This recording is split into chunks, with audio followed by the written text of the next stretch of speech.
मराठा समाजाला आरक्षण मिळावं या मागणीसाठी गेल्या अनेक वर्षापासून मनोजदादा जरंगे हे मागणी करत आहेत. त्याच अनुषंगाने पाहिले तर आज मोठ्या संख्येने आवाहन केलं होतं की मोठ्या संख्येने मुंबईला 29 तारखेला या आणि याच अनुषंगाने पाहिले मराठा बांधव मोठ्या संख्येने आज मुंबई दिशेने रवाना झालेले. त्या पाहिलं तर 15 दिवसाचं राशन पाणी देखील सोबत घेऊन गेले. आता माझ्यासोबत बजरंग बाप्पा सोनेत बाप काय सांगाल? मनोजदादांनी आवाहन केलं होतं त्या अनुषंगाने आज पाहिलं तर मोठ्या संख्येने जे मराठा समाज आहे ते मुंबई दिशेने रवाना झालेला आहे.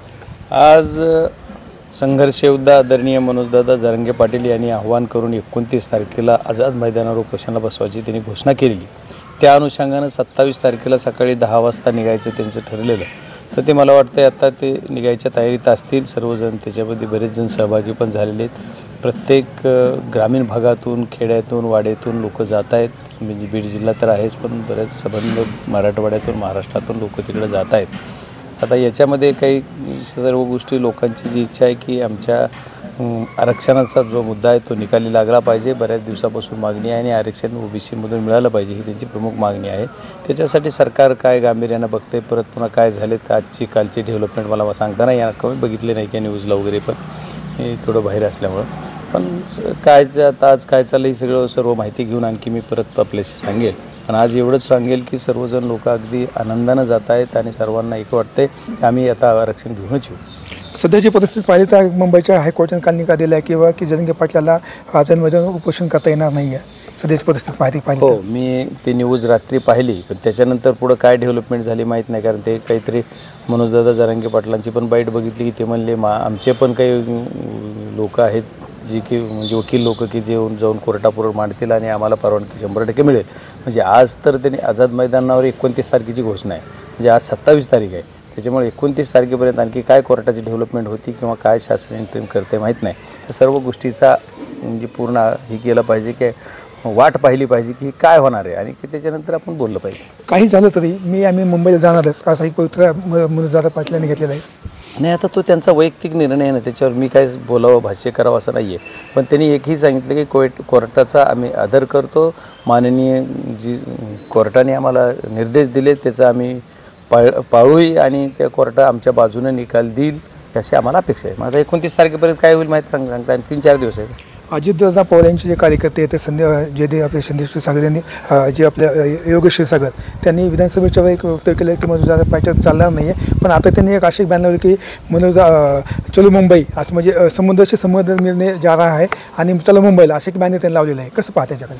नाही, आता ते ज्याचा त्याचा भाग आहे. त्यांना उशिरा का होईना वाटलं असेल की नाही आता मनोजदादा जरंगे पाटलाच्या आंदोलनामध्ये आपण सहभागी व्हावं किंवा आपण साथ द्यावी तर त्याचं कौतुक करते ना सर्वजण. असं थोडंसं की आंदोलनामध्ये एक जाती धर्माचा विषय नाही. जरी मराठा समाजाला आरक्षण पाहिजे असलं तर सर्व जाती धर्माचे लोक ओबीसीचा पण पाठिंबा आहे. अशा पद्धतीनं ज्यांचं कार्य आहे ते करत असतील. आपण एक खासदार समाज म्हणून जाता तिथं मुंबईला आरक्षणला प्रत्येक वेळेस सांगितलं अचानक जायचं नाही. मी 29 तारखेच्या म्हणजे 100% त्या तारखेमध्ये आंदोलन ज्या ठिकाणी आझाद मैदानावर होणार आहे त्या ठिकाणी मी जाणार म्हणजे जाणारच आहे. पप्पा आपले जे प्रिय साहित्य त्यांचे जे काही गुन्हा दाखल करण्यात आलेला आहे. नाही, मला तुमची क्यू येते सर्व पत्रकारांची. माझा PA कोण आहे ह्याचा खात्री तुम्हाला पाहिजे. तुम्हाला रोज कॉन्टॅक्ट करणारे माणसं तुम्ही रोज संपर्कात असताय त्यांच्या. माझ्यापेक्षा जास्त माझ्या PAच्या सर्व संपर्कात असतात. माझा त्याच्यात कोणी म्हणते अधिकृत PA अनधिकृत PA मला कळत नाही असं कसं असते. जरी तो व्यक्ती ज्या नावावर आपण बोलताय त्याच्यावर मी बाईट पण दिली. सर्वांना बोललो पण मला वाटतं आपल्या वाहिनीला पण बोललो.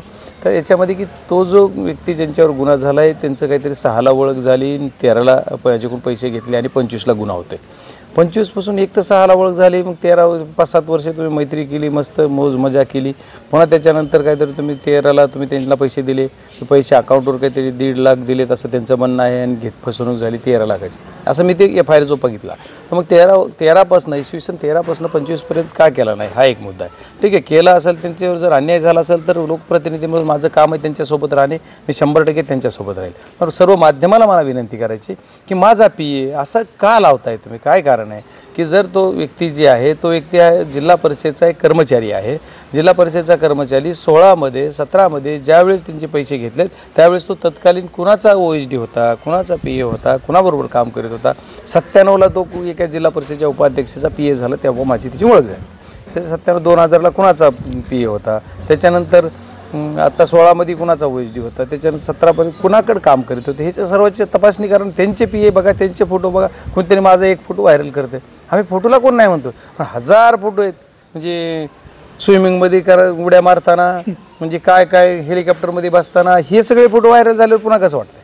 हे सर्व गोष्टी कसं आहे, ही जी काही अंधभक्त आहेत यांना कळतच नाही की कुठंतरी आमच्यात दरी निर्माण करायचं काम हे अंधभक्त करतायत. मी पॉझिटिव्हली विचार करतो आहे की आपण ठीक आहे, एखाद्या विषयामध्ये मतभेद असू शकतात, मनभेद नाही करायचे. म्हणजे या राजकीय परिस्थितीमध्ये आपण सर्वांना सोबत घेऊन एक चांगला विचार पुढे द्यायचा असं माझ्या मनात आहे. पण ही काहीतरी अंधभक्त विनाकारण त्यांची ताकद नाही आणि यांनीच ही सगळी दरी निर्माण करून मला बाहेर काढायचं काम केलं. त्याचा मला एवढा आनंद झाला की बीड जिल्ह्यातल्या सगळ्या लोकांनी खासदारच केलं ना. त्याच्यामुळे आता आणखी यांना काय करून काय पर सर्व घालवलं आणखी काय घालवायचं त्यांचं मला माहीत नाही. त्याच्यामुळे त्यांच्यावर मी काय बोलणार नाही. बाबा तुम्ही खासदार आहोत, जिल्ह्याचे खासदार, आज किती जिल्ह्यातून लोक मराठा समाजातले मुंबईला?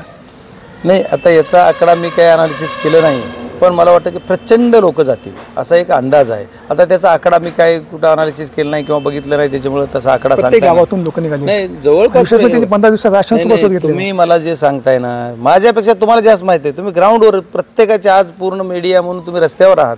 मी तरी दिल्लीत आहे, मुंबईत आहे, कधी इथं बीडमध्ये येतं, कधी लातूरला, म्हणजे एका जागेवर नाही आहे. माझं सेशन पण चालू होतं, त्याच्यामुळे मला एवढी प्रत्येक गोष्टीची माहिती इत्यंभूत नाही आहे तुमच्या एवढी. आज मीडियाचे प्रतिनिधी म्हणून तुम्हाला 100% माहिती असेल की तुम्ही या जी सर्व प्रकार रस्त्यावर बघताय, उघड्या डोळ्यानं बघताय, तुम्हाला माझ्यापेक्षा नक्की माहीत असेल. तर तुम्हीच आम्हाला सांगा की किती लोक बीड जिल्ह्यातून जाणार. खूप खूप धन्यवाद. हो, ओके, चालतं. ही प्रत्येक बजरंग बाप्पा होते की मोठ्या संख्येने आज मुंबईच्या दिशेने माणसं झाले आणि 29 तारखेला स्वतः बजरंग बाप्पा देखील या आंदोलनात सहभागी होणार आहेत. कॅमेरा पर्सन विकास वाघमेसह संभाजी मुंडे, केज, बीड.